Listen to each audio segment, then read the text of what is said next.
நம்ம ஹீரோவுக்கு அவன் ஆசைப்பட்ட எல்லாமே இருக்குங்க. புடிச்ச பொண்ண கல்யாணம் பண்ணிட்டா. 2 பேருக்கு ஒரு குழந்தை பொறக்குது. ஹேப்பியா இருக்காங்க. நாட்டோட பிரைம் மினிஸ்டரா யாரு வரணும்னு டிசைட் பண்ற அளவுக்கு பவரு, பணம், செல்வாக்குன்னு எல்லாமே இவனுக்கு இருக்கு. முடிசூடா மன்னன்னு சொல்லுவாங்க இல்லையா? அது இவன் தான். அப்படி இருக்கிற ஒருத்தனால அதை எதையுமே அனுபவிக்க முடியலன்னா எப்படி இருக்கும்? அவன் தான் நம்மளோட துரந்தர். ஸோ துரந்தர் 2 த ரிவெஞ்ச். ஹீரோவோட சின்ன ஃபிளாஷ்பேக். அதுக்கப்புறம் ஃபர்ஸ்ட் பார்ட்ல எங்க முடிஞ்சதோ அந்த இடத்துல இருந்து டைரக்டா ஆரம்பிக்கிறாங்க. எப்படி அவன் பாகிஸ்தானோட டெரரிஸ்ட் லைன் மொத்தத்தையும் கண்ட்ரோலுக்கு கொண்டு வர்றான். அவங்க எல்லாரையும் பழி வாங்குறான். இல்ல அவன் மாட்டினானா இல்லையா? கடைசியில் என்ன ஆச்சுன்னு சொல்லிட்டு தான் படம் போகுது. இப்போ பாசிட்டிவ்ஸ்னு பார்த்தீங்கன்னா மேக்கிங் வைஸ் பயங்கரமான மேக்கிங். எதுலையுமே காம்ப்ரமைஸ் கிடையாது. அதுக்கு முதல்ல பாராட்ட வேண்டியது டைரக்டர் ஆதித்யா தர். ஒரு 4 மணி நேரம் இருக்கிற ஸ்டோரியை போர் அடிக்காத மாதிரி பிரசென்ட் பண்றது வந்துட்டு ரொம்ப பெரிய விஷயம். அதை இவர் ரொம்ப நல்லா பண்ணியிருக்காரு. ரைட்டிங்லாம் செம ரைட்டிங். கேஸ் ஸ்டடியே பண்ணலாம். கமர்ஷியல் சினிமாவுக்கு இந்த படம் கண்டிப்பாக ஒரு பெஞ்ச் மார்க்காக இருக்கும். அடுத்து பெர்ஃபார்மன்ஸ் வைஸ்னு வந்தீங்கன்னா ரன்வீர் படத்தோட பேக் போனே இந்த ஆள் தான். அப்படி ஒரு ஸ்க்ரீன் பிரசன்ஸ். ஃபர்ஸ்ட் ஃப்ரேம்ல இருந்து லாஸ்ட் ஃப்ரேம் வரைக்கும் இந்த ஆளோட மூஞ்சி தான் பார்த்துட்டு இருப்பீங்க. ஆனால் எந்த சீன்லையுமே வந்துட்டு இந்த ஆள் மூஞ்சி மேல இருந்து உங்களுக்கு கண் அந்த பக்கம் போகவே போகாது. ஸ்டேஜில் அந்த ஆளுக்கு பேச தெரியல, அது வேற விஷயம். ஆனால் ஸ்க்ரீனில் அப்படி ஒரு ஆக்டிங்.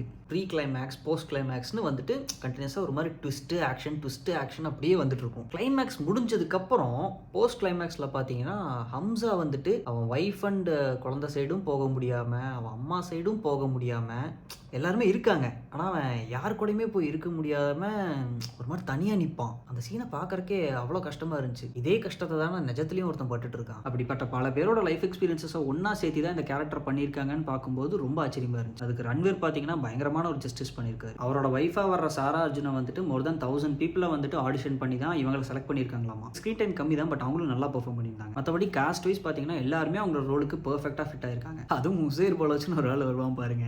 பார்கவ் செத்துட்டாண்டான் மாஸ்டர் படத்தில் ஒன்று வரும்ல, அது இவருக்கு செம்மையாக செட் ஆகும். சினிமாட்டோகிராஃபி, எடிட்டிங், மியூசிக்னு சொல்லிட்டு எல்லா விஷயங்களுமே படத்துக்கு பெர்ஃபெக்டாக இருந்துச்சு. இதில் எடிட்டிங்கை ஏன் நான் முக்கியமாக மென்ஷன் பண்ணேன்னு பார்த்தீங்கன்னா படம் ஃபுல்லாகவே வந்துட்டு ஒரு நான் லீனியரான ஸ்க்ரீன் பிளேலேயே போயிட்டு இருக்கும். ரன்வீரோட பாஸ்ட், பிரசன்ட், ஃபியூச்சர்னு சொல்லிட்டு எல்லாத்தையுமே மாற்றி காட்டிட்டு இருப்பாங்க. அது எதுவுமே கன்ஃபியூஸ் ஆகாத மாதிரி கன்வே பண்ணியிருக்கிறது தான் பெரிய ப்ளஸ். நெகட்டிவ்ஸ்னு பார்த்தீங்கன்னா கொஞ்சம் ப்ரொபகண்டாக விட்டுருந்துருக்கலாம். செகண்ட் வந்து டப்பிங். சில இடத்துல பார்த்தீங்கன்னா கேரக்டர்ஸோட டைலாக்கும் கீழே ஒரு சப்டைட்டிலுக்கும் சம்மந்தமே இல்லாமல் இருந்துச்சு. முக்கியமாக ஹீரோ, வில்லன்னு சொல்லிட்டு மெயின் கேரக்டர்ஸோட வாய்ஸஸே பார்த்தீங்கன்னா நிறைய இடத்துல அன்ஸ்டேபிளாக ஃபீல் ஆச்சு. ப்ளஸ் மாதவன் மாதிரி ஆக்டர்ஸ்லாம் இதில் நடிக்கும்போது அவங்களோட கேரக்டருக்கு அவங்களே தமிழ்லையும் டப் பண்ணியிருந்துருக்கலாம். ஏன்னா அவரோட வாய்ஸ் அந்த இடத்துல இருந்துச்சுன்னா எப்படி இம்பாக்ட்ஃபுல்லாக இருக்கும்னு நம்மளுக்கு தெரியும்ல. கொஞ்சம் லெத்தார்ஜிக்காக இருந்திருக்காங்களோன்னு ஃபீல் ஆச்சு. மூணாவது விஷயம், இது ஒரு ஏ-ரேட்டட் படம். ஃபேமிலியோட போறக்கு செட் ஆகாது. வல்கரால எதுவும் இல்லை, பட் வயலன்ஸ் வைஸ் பாரபட்சமே பார்க்காம எடுத்திருக்காங்க. ஓவராலாக கேட்டிங்கன்னா என்ன பொறுத்தவரை இந்த படம் கண்டிப்பாக ஒரு மாஸ்டர் பீஸ் தான். முக்கியமான விஷயம் என்னன்னா எமோஷனலி ஒவ்வொரு இந்தியனுக்கும் ஏதாவது ஒரு வகையில் இந்த படம் கனெக்ட் ஆயிரும். இந்த மாதிரி இன்னும் நிறைய விஷயங்களை தெரிஞ்சுக்கிறதுக்கு மறக்காம என்ன ஃபாலோ பண்ணுங்க. பாய்.